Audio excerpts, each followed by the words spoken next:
श्री श्री ठाकुर कुलचंद्र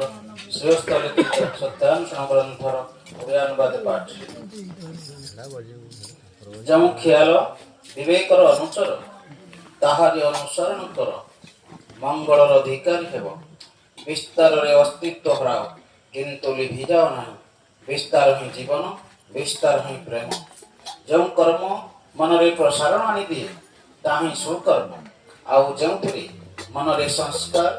जीद इत्यादि आसे सार कथा जो मन संकीर्ण हुए ताही कुकर्म जो कर्म मनीष पाखरे कहिले मुहरे कालिमा पड़े ताहा करबा को चाहू नाही घृणा लज्जा भय रे गोपनीयता जोठी सेटार ही दुर्बलता सेटार ही पाप पृष्ठ संख्या श्रुत नारनीति ग्रंथ पाठ करिवे श्रुत संतोष श्री ठाकुर अनुकूल चंद्रंक श्री मुखनिश्रुत नारनीति ग्रंथ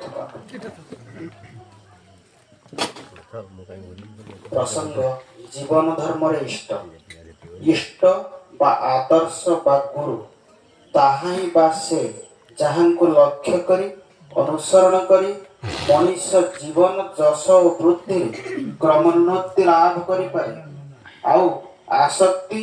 बा भक्ति तांकठारे निबद्ध थिबारु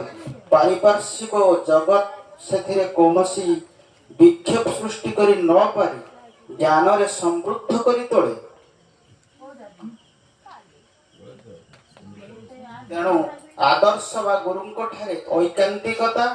जीवन पक्षरे एते प्रयोजनीय अतएव धर्म साधनार प्रथम और प्रधान प्रयोजन ही हेउछि इष्ट आदर्श बा गुरु आउ धर्मशीला हेबाकू हेले ही दरकार तांकठारे भक्ति और तांकर अनुसरण और आचरण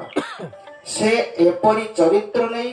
जहिरे एही भक्ति बा आसक्ति स्वामी और पारिवारिक समस्तंक भितरे जेपरी एभली प्रेरणार सृष्टि करे जेउथिरे सेमाने एथिरे उद्बुद्ध और अनुप्राणित होई उठंती आउ एपरी हेले जाई तुमर सहधर्मित्व सार्थक हेबो देखिबो उज्जवल हेबो और उज्जवल करि तोलिबो। 12 नंबर 87